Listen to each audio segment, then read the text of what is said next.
Hello and welcome to another great edition of Beyond the Hype. I'm your host, Alfred Edmond Jr., Senior VP and Executive Editor at Black Enterprise. Listen, make sure you and all your people catch this episode and every episode of Beyond the Hype on demand if you're not watching it right now by going to the Black Enterprise YouTube channel, subscribing to it, telling all your friends to subscribe to it, so they will see what they're missing that you're about to enjoy right now. And listen, I always have great guests, I always have great topics, but in this case, I have a guest who I got to know last year because she's a very successful entrepreneur. She was one of the winners of last year's Black Enterprise Disruptor Summit pitch competition last year. And I thought I was going to be really liking to get to know her because she's in the fashion space. And y'all know that if I was doing what I thought I wanted to do, I'd be somewhere in fashion. I love style, I love fashion, I love clothes. And her business, I'll tell you, it's Vertical Activewear, is in that space and does some great stuff. And I was like, oh, another fashion business I can kind of sink my teeth into as the judge of our business plan competition, or one of the judges. But as one of the finalists of the competition, I got the opportunity to mentor her. And this woman has been taking me to school on everything around fashion and fast fashion and why that's not really a great idea for us and the environmental impacts. And listen, you're going to learn more than you ever thought you knew, as I did, about not only fashion and as an entrepreneurial opportunity, but fashion in terms of its broader impact on our environment, especially since it's kind of a special show for Earth Month. And she will take you to school. She's doing some amazing things. Listen, without further ado, welcome to the show, Tia Robinson, the CEO and founder of Vertical Activewear. Oh, hi, Alfred. Happy Earth Month. Happy Earth Month. It is so good to see you. I mean, we've been talking about this topic. You've been taking me to school. But before we jump into all of that, why don't you tell your story about who you are and how you came to be doing what you're doing? Yeah. So my company is Vertical Activewear.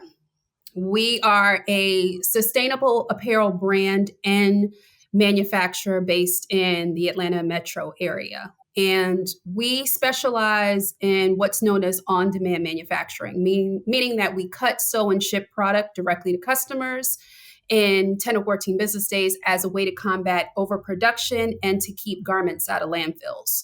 And so I got into this business.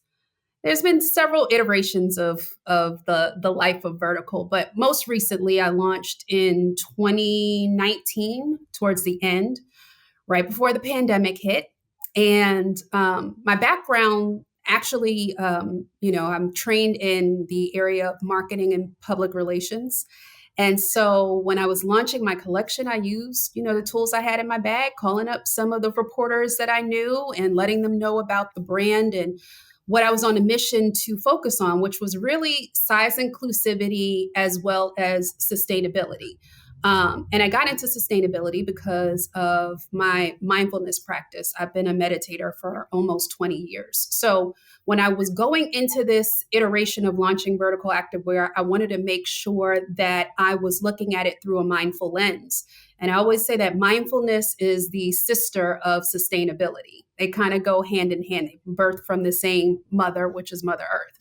And so I decided that I was going to launch this collection and really focus on size inclusivity, making sure that the fabrics that we used were recycled and, looking at our packaging, making sure that the packaging was recycled and just really kind of taking that charge. But the timing was off because the pandemic hit. Most manufacturers were charged with being able to create PPE materials and things for hospitals. And so they really weren't focused on fulfillment when it came to an activewear line, no matter how great I thought it was. So that put me in a rock and a hard place because at the time I was being featured in top, national magazines, newspapers, you name it. And everyone was super excited, but I couldn't fulfill orders. Wow. And so I ended up having to refund quite a bit of orders because we just couldn't fulfill. And so I decided at that time that I was never going to let another entity influence how I was going to grow my business. And so I started to look into something known as vertical integration, which ironically, my company is called Vertical Activewear. I don't think anything happens, just by chance. But started to look into supply chain and vertical integration. And, my dad was really the person that was like, if you want to make this change and you want to make this shift, like, we're here to support you. So decided that I was going to bring the manufacturing in-house. And lo and behold, we were able to kind of shift our value proposition so that it focused on not only a sustainable apparel line, but the manufacturing of a sustainable apparel line and being able to not have to fulfill orders when it comes to manufacturing, when these super, super high minimums, 100 pieces per color, per size, 1,000 pieces. We were able to get folks that were familiar with sewing on a retail ready level and get them here to be able to cut, sew, and ship product directly to our customers so that we never had to deal with the problem of one, unsold garments, two, orders not being fulfilled, and then being able to strengthen our sustainability message. So just to make clear to my audience, you had your own line, or you have your own line that was your line, but you also built your business around creating sustainability production for other clothing makers and clothing designers. Talk a little bit about that aspect of your business. Yeah, so that's probably was phase 3, right? So phase 1 was the activewear line. Phase 2 was the supply chain and production model. And then as a result, since we were still in the pandemic at that time and kind of coming out of it, I had local business owners that were literally like, oh, you can make stuff for yourself? Can you make stuff for us? And, initially that wasn't something that was on my radar, but you get enough people that are asking you, hey, can you do this? And you start to think about, the opportunity, but also to just be a person or a company that can help service your local community. And for me, being able to broaden our sustainability message amongst those who may not have sustainability at the forefront was really the driving force for me to go ahead and to develop a B2B arm when it comes to our business. Because even though some of those companies are not necessarily sustainability forward, they are helping to drive sustainable manufacturing by being able to work with us. One of the things that you kind of enlightened me to in terms of what you're doing in this space and the value proposition of your business is helping American businesses in general, but businesses in your space in particular, to eventually adopt sustainability as a value, even if that isn't the reason why you're in business. That eventually just becomes the way you do business, as opposed to you having to declare yourself committed to sustainability and make it kind of the part of the regular blocking and tackling of doing business, which is really how Absolutely. business evolution actually happens. It goes from being kind of a special mission to, no, this is what we do, this is how we do it, and this is why we do it. But there was something you said earlier about mindfulness and sustainability being siblings of the same mother nature, Mother Earth. And there's a reason why, guys, we could have done this interview anytime, because your business is an interesting business that I think has a lot of opportunities and ideas for everybody. But there was a reason why we really wanted to make this an Earth Month conversation. And so you gave me mindfulness and sustainability. And those are things that even people who are only casually interested in environmental issues and environmental justice have heard of sustainability. But as always, you hit me to something. You said the word circularity. And I'm like, what is that? And you're like, well, yeah, there's this and there's that, but there's circularity. And talk about what circularity is and how you had to kind of school me about what it is and why it matters, both in your business, but also in general, if we care about our environment and we care about environmental health, healthy environmental outcomes.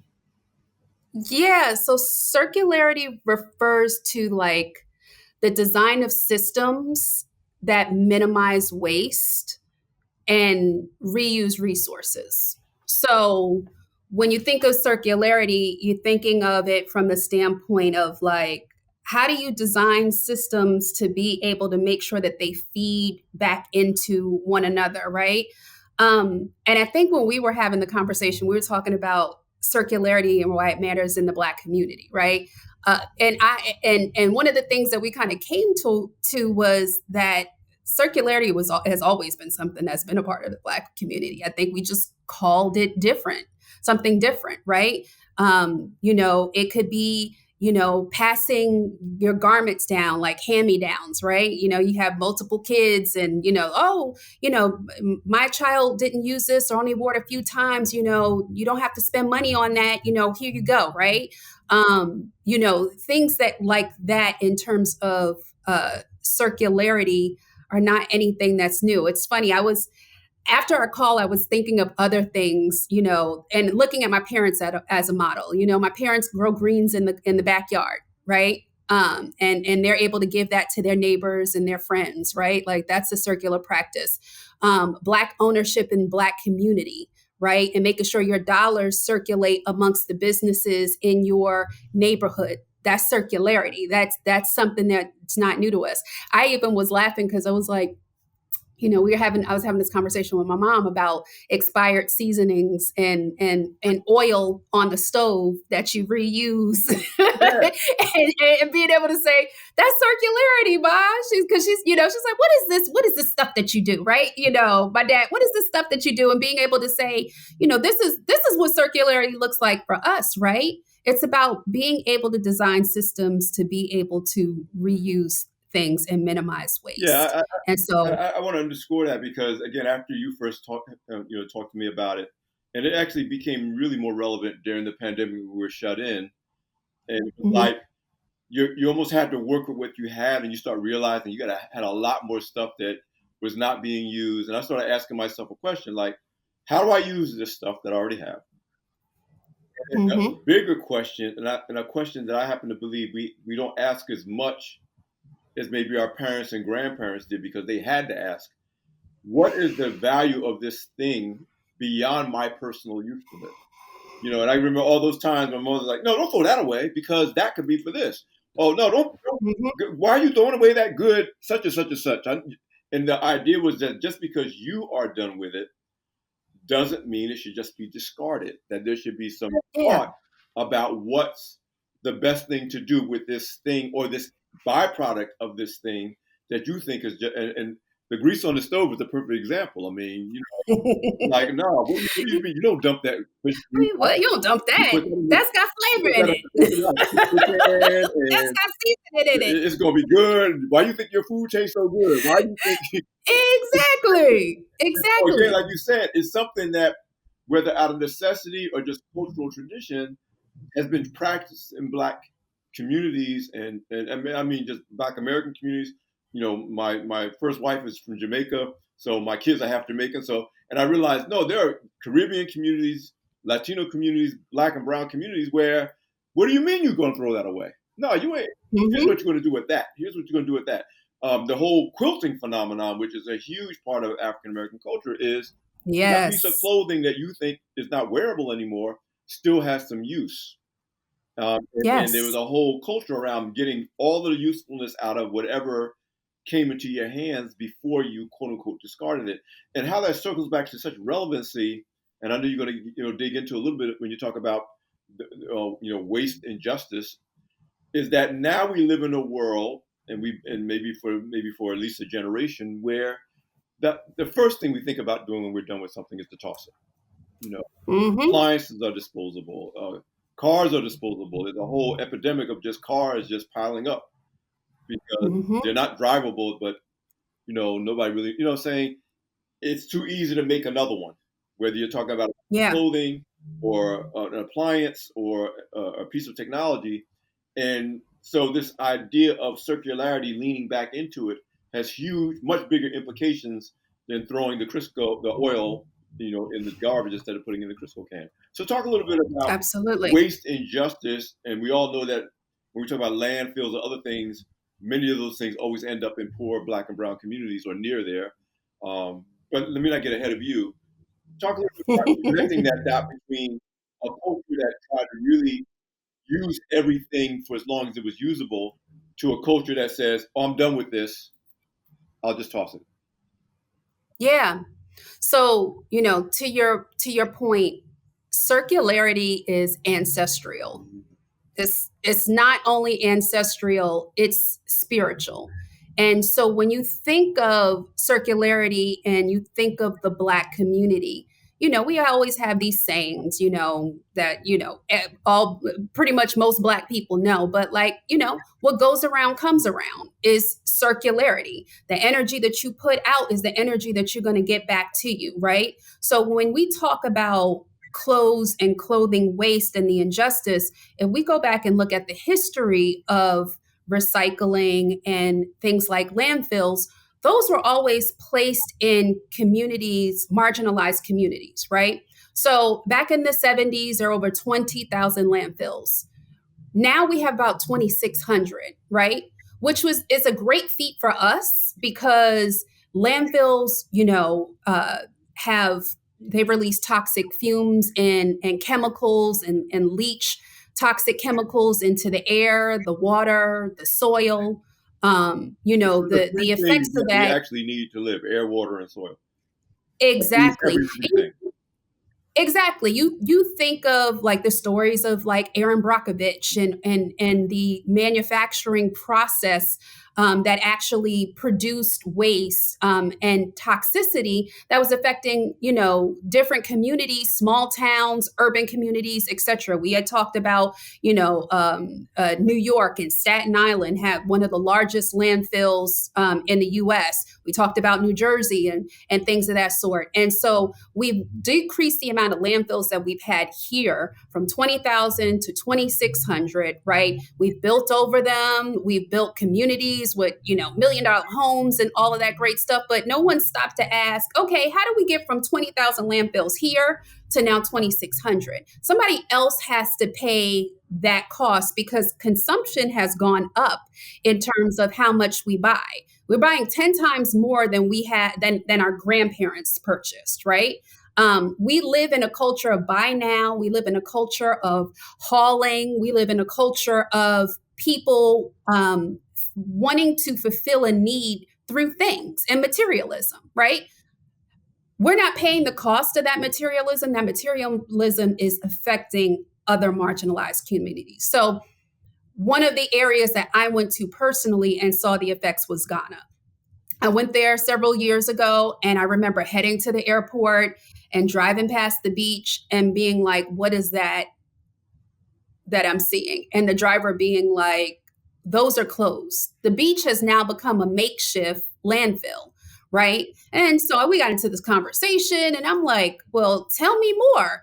And so we import garments to countries that we deem that are in need, right?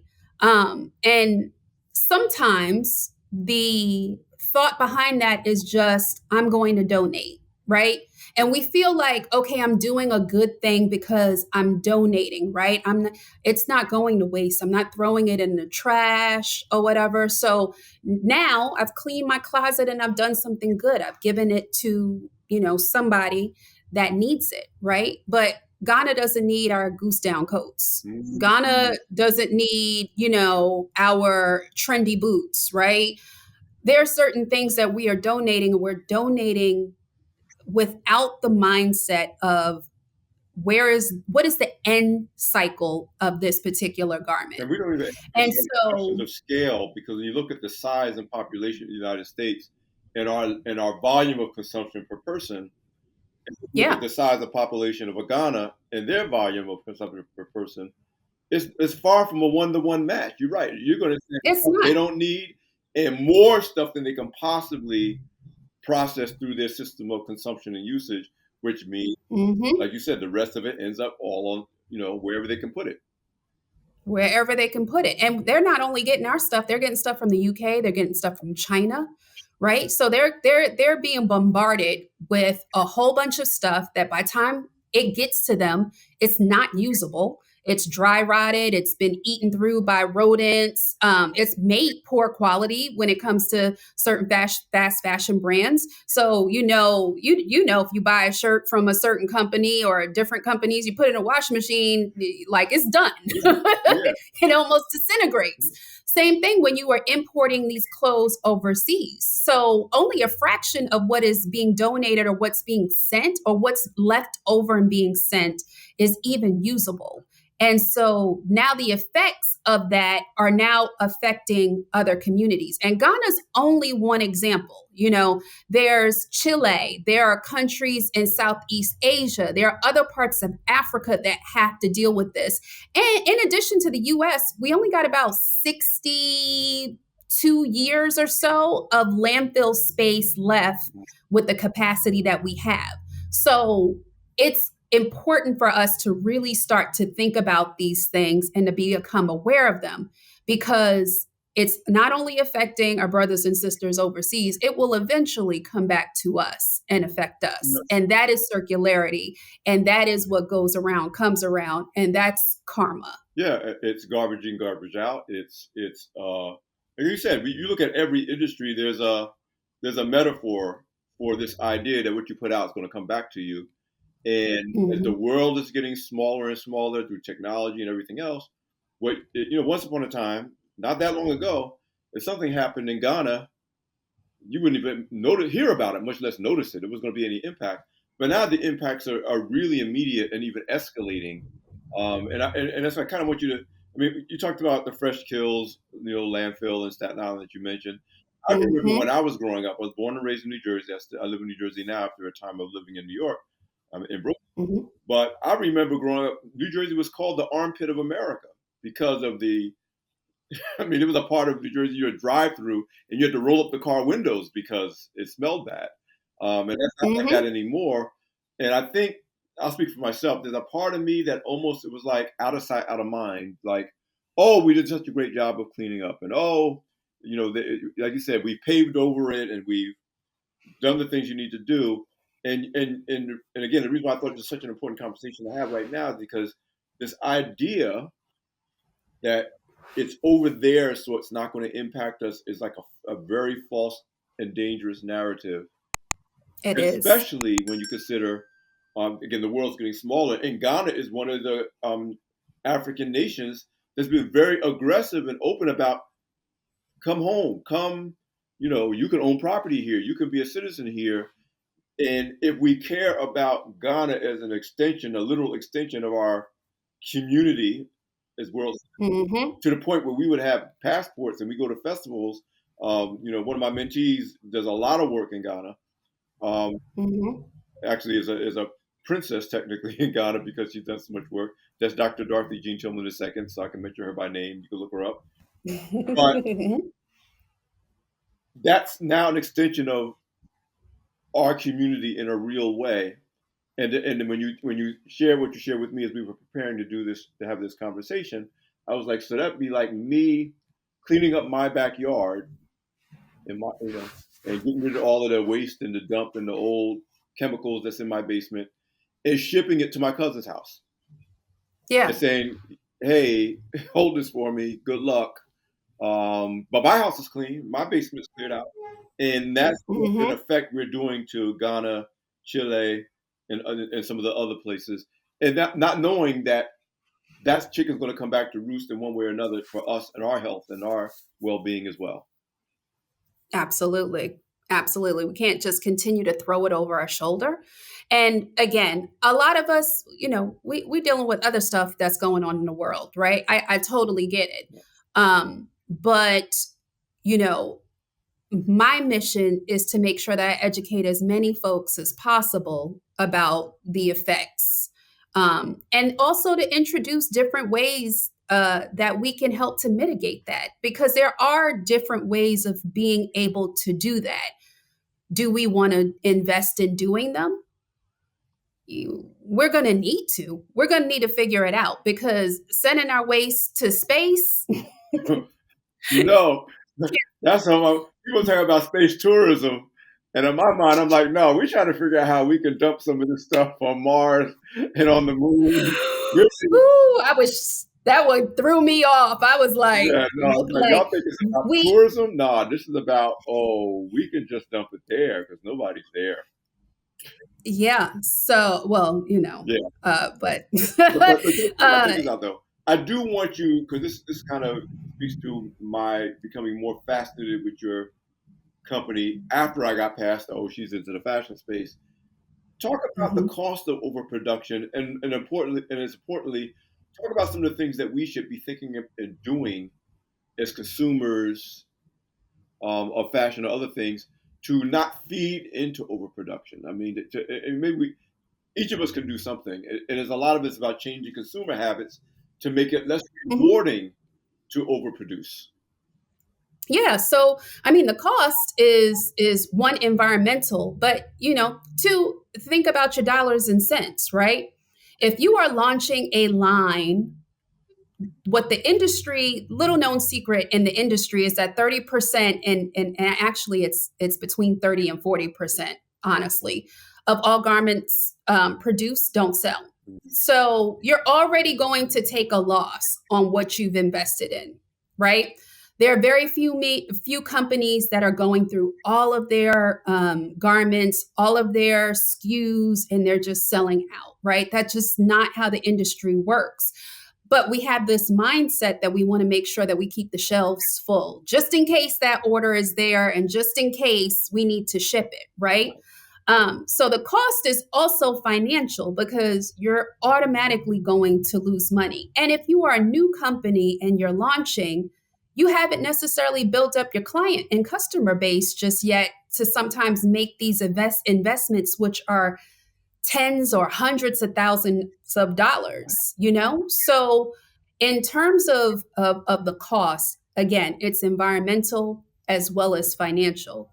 But there are other options. And on-demand manufacturing, made to order manufacturing is one of those options, right? And I always tell people, I actually just finished writing a book that explains this. And When is it coming out? it's it's coming out in about 3 Okay, weeks. my Um, audience likes to get it first, so well, okay, we can do that. We got the e version as well. We can drop the e version today. okay, well, But it's called the 10% okay, shift. okay, cool. It's called the 10% shift, and it's about rethinking your purchases one garment at a time. And the reason why I said 10% is 10% is still an effective number for anyone to be able to adopt sustainable purchases when it comes to their garments. And so the methodology is if you shift 10% of your purchases to brands that are made to order or manufacture on demand, we could start to combat or keep 3 billion in unsold garments out of landfills, right? That will help to make a difference. And then from 10%, you may find that in the book, it shows you ways to get to 20 and ways to get to 30, right? But 10% is just one little thing that we can do to be able to start to make a shift. And I mean, if 1 million people did this, we could essentially combat 3 billion in unsold garments from landfills. So, The other the thing about cost is millions of real. people doing it, though, let's circle back to what I said earlier. If 1 million people do it, it starts to become a culture shift. Because Hmm. then 1.2 million, and next thing you Yep. know, this is not a special thing. This is just the way we approach Yeah. buying clothes. It, You know, exactly. It's a thing. And not only consumers, retailers can do the same. So again, I talk about the work that I'm doing from an advocacy standpoint. My charge is to is to not even start, I've been starting, but have these conversations with larger retailers so that they can start making the shift, right? Because we've got countries that are now starting to ban taking our waste. They are over it.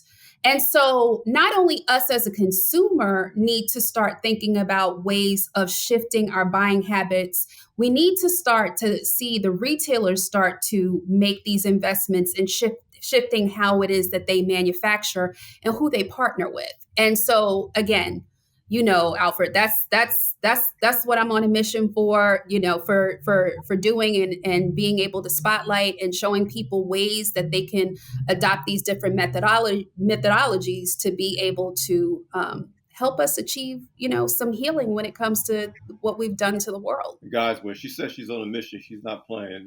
You ain't brag yet about the TED Talk you just did. But she's not playing. Listen, in an ideal world, in terms of where we want to go, and I'm going to lay it out, and then you correct, add, embellish where you see it as the expert in the space. A garment wouldn't be made until it's sold or ordered. Mm-hmm. The garment would be made in such a way that when the user was done with it, it could be repurposed in some way that brings value for as many iterations as possible before it is ultimately discarded. But even discarding shouldn't be discarding. Discarding should be converting it into a form where it can go back into some form of usability, even if it's to make something else. Absolutely. In the fashion space. How close are we to that ideal? How many steps away are we from that ideal? Or is it possible already today and we just got to change our way of approaching things? It's possible today. We have plastic. We got an abundance of plastic. I don't know how long this plastic is going to be with us, right? All I know is under my kitchen cabinet, like every Black person, I got a whole 2 cabinets, just take out like containers. Yeah. I can make myself, and then I feel guilty though at the same time. I make myself throw them away. I do put them in recycle, but then where could all this plastic be going? Because every time I go to a restaurant and I take some food home, I'm getting. I mean, now some restaurants are using better materials that aren't plastic. But a lot of them, like you said, plastic just grows by itself. They're like bunny rabbits. It does, and a lot of the plastic is single use, so you use it multiple times, and that's a whole nother podcast conversation we'll talk about. But we're not far off from that. We're doing things like that now. So like one of the things that we have is we have pillows, right? We do meditation cushions and home goods and things like that. And the stuffing inside of the pillows are excess material that we have that's shredded down in a way that we are able to stuff the pillows and reuse some of that textile waste that would end up going and being recycled in some way, shape, or form. So it's being upcycled. So there are definitely companies that are helping to solve the solution or solve the problem and come up with solutions when it comes to how is it that we take what may be perceived from the consumer standpoint as an end of cycle when it comes to a garment and to be able to use it. But truth be told, the textiles that it is that we're using, nylon takes about 40 years to break down in landfills. Polyester can take up to 200 plus years to break down. Some of these textiles are just going to be here long after we're gone, right? So there are several different conversations that we can have about sustainability and circularity in the fashion industry that help to kind of or that have a separate need when it comes to a solution. When it comes to upcycling, there's definitely opportunity for that to happen now when it comes to some certain companies, and there are companies like mine that are doing it. So what do you think? I'm thinking of these questions as I go along, because every time you say something, it makes me think, 200 years of polyester to break down. Good. I hate polyester because I'm like, I want natural fabrics. I know you do. You're not a polyester guy. Buys their polyester tie. I'm like, throw that away. I'll only do silk. Like, really. But, silk, please. But this idea that I have about this is it. What do you think is going to take to break the addiction of we live in a capitalist society, and often we will keep doing things, making things, producing things in ways that are toxic and harmful to us. We talk about the cigarette industry, for example, where we eventually know this is not good, but we've addicted to a machinery that produces consistent profits, and eventually things Mhm. will change. And if I'm looking at the tobacco industry, it literally had the health costs and the prices that we were paying to sustain this habit as an industry. It was a reliable source of revenue, but eventually Mhm. the literal costs, financial and societal, of the diseases that it produces outweigh, and finally public policy and things changed about what you could do and what you couldn't do. You couldn't advertise it, you couldn't, and there's warning labels, and eventually it became a shift where smoking has been declining generation after generation in America. Now, the other thing, that's something else we tended to export to other countries where that's where. Mhm. But talk to me about, how do you break if there is such thing, an addiction in the fashion industry in particular, to doing things the way we've been doing them because it works and we're making money. Yeah, I mean, when I look at the cigarette industry, I mean, ultimately it failed because of it couldn't sustain itself financially with all the lawsuits when it came to people's health and not revealing what studies were showing in terms of things being toxic. So exposure, I would say. When it comes to fashion, a lot of people don't understand the addictive properties of fashion and the consequences of it. And so I think exposure of what and how the fashion industry truly operates is one of those things that will help people kind of make the shift, right? Ultimately, the consumer is going to have to decide that that is something that it is that they want to do and want to invest in. And as a result, then there'll be companies that will fall in line and follow suit. There are companies, a lot of companies now have ESG goals. So I'm not saying that they don't do those types of things now. And ESG goals are environmental, social, and governance goals to be able to make sure that their company is in alignment with doing good. But ultimately it's dollars and cents, right? So it's really going to be the consumers that kind of push when it comes to wanting to see change.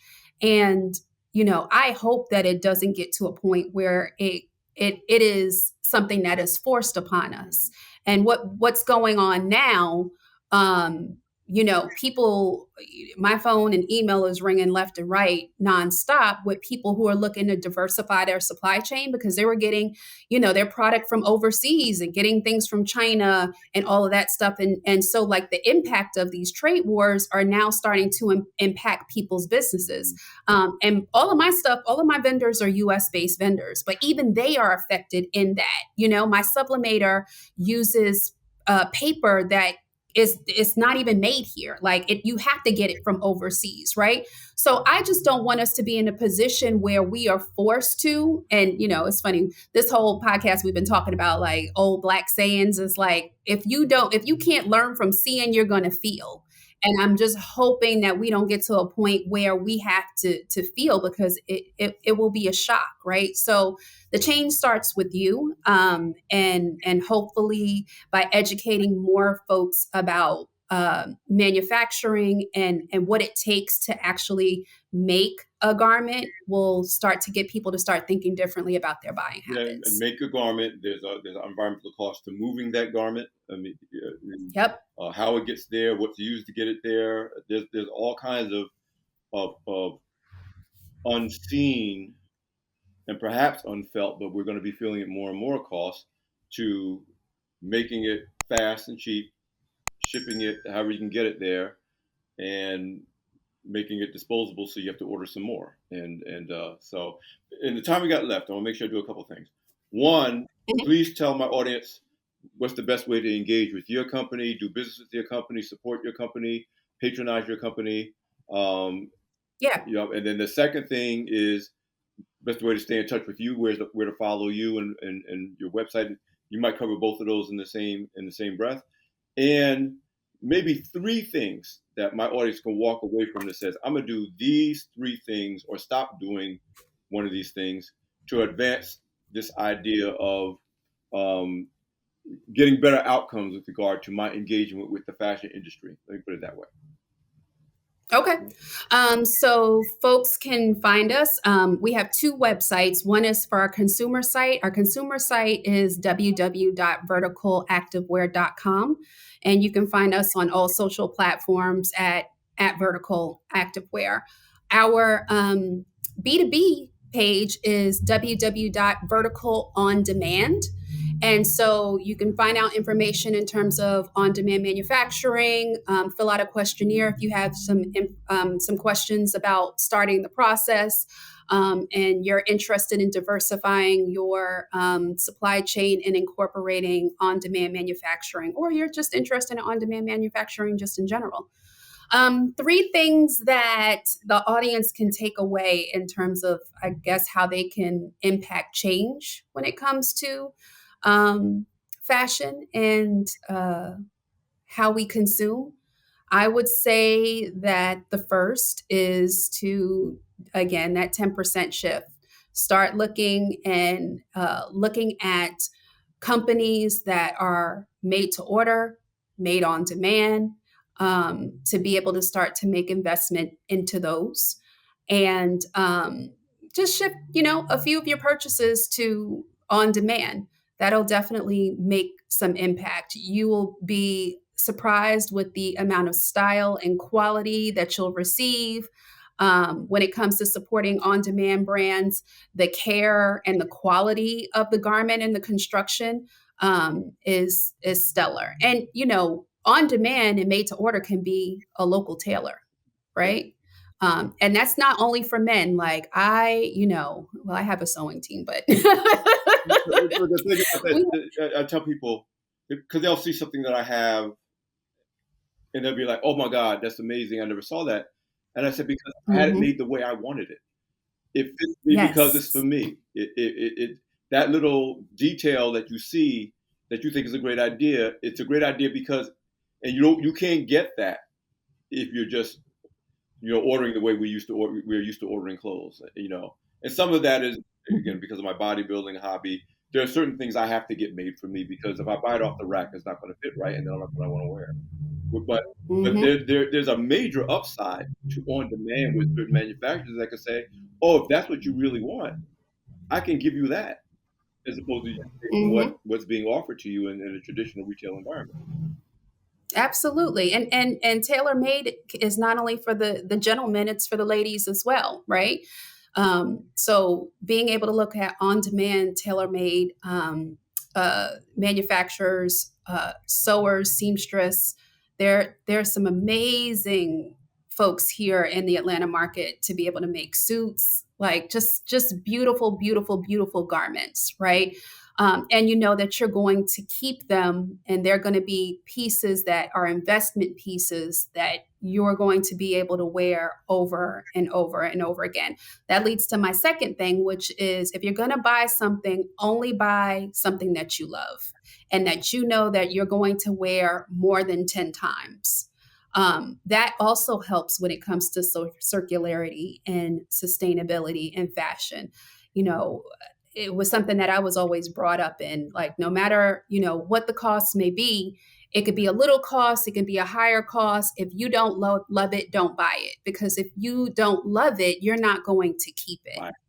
It'll be something that's frivolous, and it'll be fine for now, but you're not going to want it later. People buying stuff And they and don't if love is why we have, and there's another one built in my neighborhood, why we have storage units Yep, popping up all over the place. People have walk-in absolutely, closets they absolutely. haven't touched. That was a big revelation of the pandemic for me. I was like, how much Hmm. stuff that I have in my closet that I haven't touched in, Hmm. because I didn't love Yep. it when I bought it. Yes. Yes. And then the third thing I would say is, instead of throwing your garments in the trash, or even donating them, look for local recycling facilities that take textiles Mm. and bring your clothes there, because they'll be able to do possibly some upcycling when it comes to those garments, or make sure that they go, and they're disposed of in the proper way. So those would be my three things. Excellent. Listen, And I just want to add that one other thing. First of all, tell people where to get your at least your ebook, and I know it's coming out as a book. Yeah. Yeah. So ebook, that's going to be on my personal Okay, site. So that's tiarobinson.co. And so if they go there to tiarobinson.co and go under ebook and click on that, they can get the ebook for download, or they could order the book, which is also fulfilled on demand, where you order the book and it goes directly to the publisher and they ship it directly to you. so it's So, not you know, even our books aren't sitting on the just shelves. someplace piling up.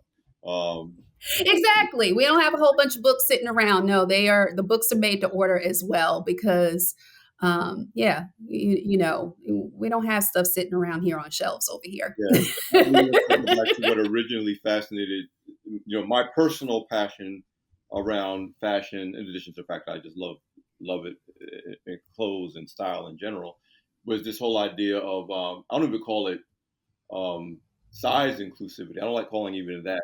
It's Mhm. body Yeah. inclusivity because size inclusivity Yes. connotes that somehow there are wrong sizes and there are right sizes, but it's about body inclusivity, which means no matter what your proportions are, you can find Hmm. something that is tailor made to you in some way, shape, or form, as opposed to you having to adapt to it or having to get it adapt to you.